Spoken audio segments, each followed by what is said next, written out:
সালাম TV, the solution for humanity. আমি পেশায় একজন শিক্ষক, আমি স্কুলে ফিন্যান্স পড়াই।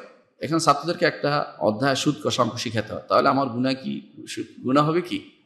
আমার উপার্জিত টাকা হালাল হবে কি? আমি যদি ছাত্রদের বলি সুদ না গ্রহণ করার জন্য, তাহলে কি আমার উপার্জিত টাকা হালাল হবে? জি ভাই, আপনি ফিন্যান্স পড়ান, অনেকেই সরাসরি সুদ কষাই পড়ায়, কারণ অঙ্ক পড়াতে গেলেই সুদ কষা পড়াইতে হয়। এছাড়া এর বাইরে বর্তমানে ভালো অঙ্ক আসেই না। হিসাব জানার জন্য সুদ শব্দটি ব্যবহার করা, যে এত টাকা এত সুদ আসলে। প্রয়োজনে এগুলি পরিবর্তন করা অবশ্যই জরুরি, এতে আমরা নিঃসন্দেহ। যদি আপনাদের ক্ষমতা থাকে বা কারো ক্ষমতা থাকে, তাদের উচিত হবে সুদের অঙ্কগুলো বাদ দিয়ে অন্য কিছু দিয়ে বুঝাবে। সেটা বুঝাতে পারে যে কেউ যদি এত টাকার লগ্নি করে, তার লাভ কিভাবে হবে, এত টাকা যদি খাটে, যে লগ্নি হিসাবে তাকে বুঝাতে পারে। যে ব্যাংকে রেখে দিলে এত টাকা সুদ হবে, এটা যেন বলা না হয়। এত টাকার লাভ এত টাকা হিসেবে হিসাব করতে পারে ভিন্ন ভিন্নভাবে, কিন্তু সুদের অঙ্কটা পড়ানো আসলেই জায়েজ নাই। তো আপনি যে শুধু ফিন্যান্স পড়ান, শুধু অঙ্ক এটা পড়ান না, আপনি জানেন শুধু এই অঙ্কগুলো না, একটা অধ্যায় আপনি বলছেন, সেহেতু পুরো জিনিসটাই আপনার জড়িত হালালের সাথে। একটা অধ্যায় ঢুকছে হারাম, ওই অংশটুকু হারাম হবে। আর সেখানে যে আপনি সাবধান করে দেন, সাবধান তোমরা এটা কিন্তু করবা না, তাহলে আপনার জন্য সেটাও হারাম হবে না।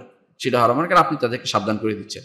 অঙ্ক শিখানোর স্বার্থে শুধুমাত্র আপনি শিখাচ্ছেন, কিন্তু আপনি তাদের সুদের দিকে তাদেরকে আকৃষ্ট করছেন না, বা সুদ হারাম সেটা বলে দিচ্ছেন আপনি। এটাই অনেক ভাই আমাকে প্রশ্ন করে থাকেন যে অনেক সময় মানুষ বিভিন্ন স্কুলে চাকরি করে, প্রাইমারি স্কুলে, সেখানে অনেক সময় তাদেরকে ছোট ছোট গান শিখাতে হয়, ছোট ছোট কবিতা আবৃত্তি শিখাতে হয়, ছোট ছোট অভিনয় দেখাতে হয়। এইরকম সেখানে কি তারা চাকরি করবে কিনা, অনেকে এটা বলে থাকে।